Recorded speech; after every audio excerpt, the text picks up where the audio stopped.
प्यारे बच्चों, यह वीडियो कक्षा 4 के लिए है। एकादश पाठ के इस भाग में हम लोग उत्तम पुरुष के बारे में जानेंगे। इस पाठ का शीर्षक है उत्तम पुरुषः अस्मत्। संस्कृत में कही गई बात को बोलने वाला वक्ता उत्तम पुरुष कहलाता है। मध्यम पुरुष की तरह उत्तम पुरुष को भी उभयलिंगी शब्द के नाम से जाना जाता है। जैसे हम लोग मध्यम पुरुष के शब्द को उभयलिंगी शब्द कहते हैं, वैसे ही उत्तम पुरुष के शब्द को भी उभयलिंगी शब्द के नाम से जानते हैं। जब हम बातचीत करते हैं तो हमारी बातों को सुनने वाला मध्यम पुरुष में आता है और बोलने वाला उत्तम पुरुष में आता है। तो हमें इसे इस प्रकार कर सकते हैं कि श्रोता मध्यम पुरुष और वक्ता उत्तम पुरुष में आता है।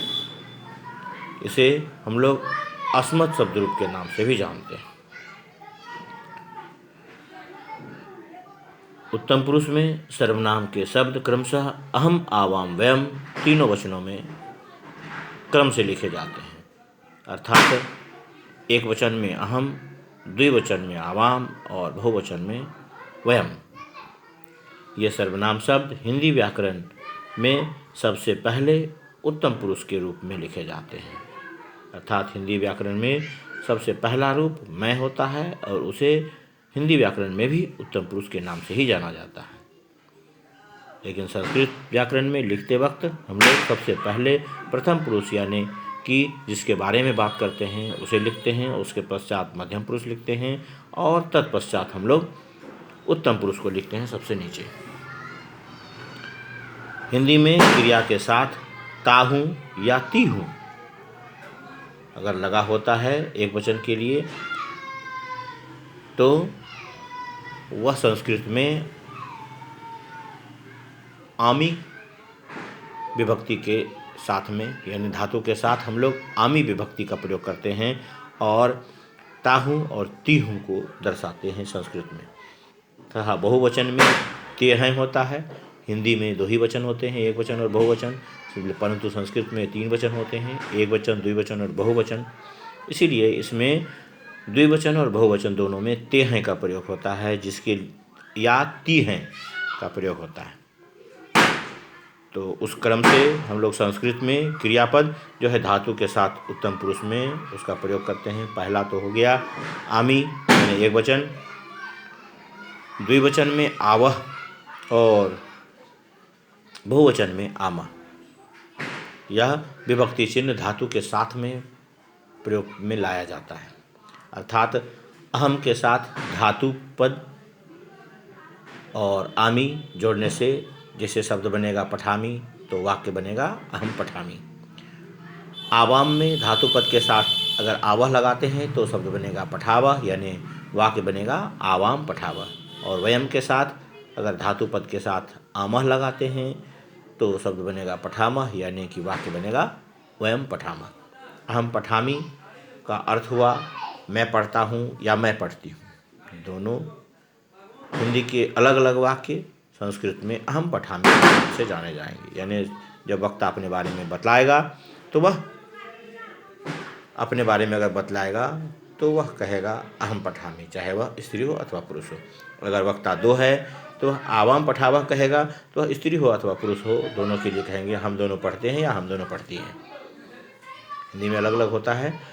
उसी प्रकार से वयम पठामह जो संस्कृत का वाक्य है, इसका हिंदी अलग अलग रूप में हम लोग पढ़ते हैं और हम लोग पढ़ती हैं। संस्कृत में इन क्रियापदों का हिंदी अर्थ लिंग के अनुसार से हिंदी में भले ही अलग अलग हो, परंतु संस्कृत में दोनों ही स्त्री अथवा पुरुष के लिए समान शब्दों का प्रयोग हमेशा किया जाता है और वह तीनों वचनों में कर्ता के शब्दों के साथ उसके अनुसार से जुड़ता है। यानी अहम के साथ आमी, आवह के साथ आवह, आवाम के साथ और आमह वयम के साथ। तो अब हम लोग पाठ में दिए गए संस्कृत वाक्यों के साथ उसके हिंदी अर्थों को जानेंगे। यानी जो वाक्य दिया हुआ है उसे देखें। जैसे यहाँ पर भी दिया है, वह है लड़का पी रहा है, इसमें आमी है तो अहम पिबामी अर्थात मैं पीता हूँ। कुछ भी पिए, दूध पिए, पानी पिए, तो मैं पीता हूँ। वह आवाम वदावह हम दोनों बोलती हैं। उसके बाद है वयम पठामः हम लोग पढ़ते हैं। उसके बाद यह तालिका है जिसे बोलकर पढ़ेंगे और याद करेंगे।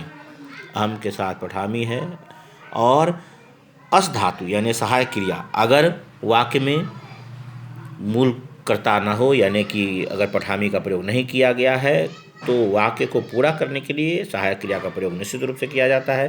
तो उसमें एक वचन में अहम के साथ अस्मि, आवाम के साथ स्व और वयम के साथ स्मः का प्रयोग किया जाएगा। परंतु अगर क्रिया है, जैसे पठ धातु है तो पठामी, पठावा, पठामा, और अगर नम धातु है तो नमामि, नमावह, नमामा, अर्थात जिसका मतलब होता है नमस्कार करता हूँ, नमस्कार करते हैं और नमस्कार करते हैं। इसका प्रयोग हम आवाम वयम के साथ किया जाता है।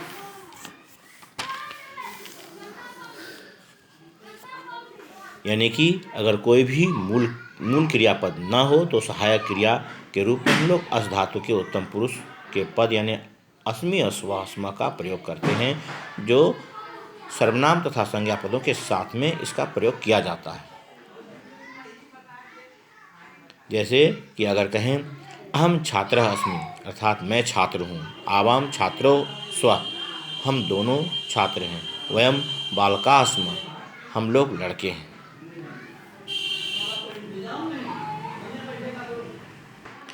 अब पाठ में दिए गए संस्कृत वाक्यों के साथ उनके हिंदी अर्थ।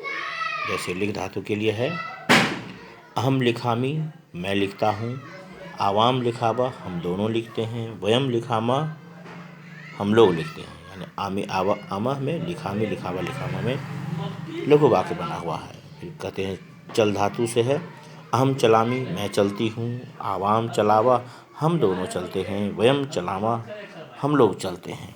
इसके बाद है हस धातु से अहम हसामी मैं हंसता हूँ, आवाम हसावा हम दोनों हंसते हैं, वयम हसामा हम लोग हंसते हैं। इसी प्रकार से अन्य उदाहरण में है अहम नमामि मैं नमस्कार करता हूँ, आवाम नमावह हम दोनों नमस्कार करते हैं, वयम नमामः हम लोग नमस्कार करते हैं। इसके बाद जो है वह वार्तालाप है। अगर हम किसी से बातचीत करते हैं तो उससे पूछते हैं तो हम कह असी अर्थात इसका अर्थ होता है तुम कौन हो, तो वह छात्र जवाब देता है हम छात्र अस्मि मैं छात्र हूँ। जब उसे पूछते हैं तो हम किम करोसी तुम क्या करते हो, अर्थात तो हम किम करोसी का मतलब हुआ तुम क्या करते हो, तो वह बोलता है हम पठामी लिखामी च मैं पढ़ता हूँ और लिखता हूँ। अपनी सुविधा के अनुसार से इस वीडियो को सुने और रिपीट करें।